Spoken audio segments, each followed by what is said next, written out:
juda yaxshi misollar gullar yashayapman chiqibman. Xudo xolasa biz ikkinchi poyezdimiz ham mindik. Aeroportga borish uchun o'zi aslida 2 poyezd, keyin bir metroga tushiladi.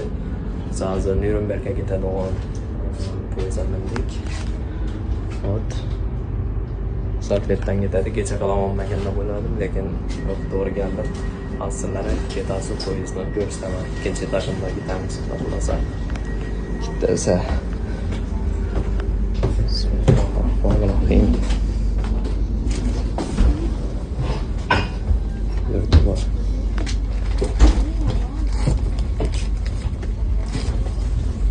Hoppa, şöyle otururuz da aramız. Liebe Fahrgäste, herzlich willkommen im RE14 nach Nürnberg Hauptbahnhof über Kronach, Lichtenfels und Bamberg.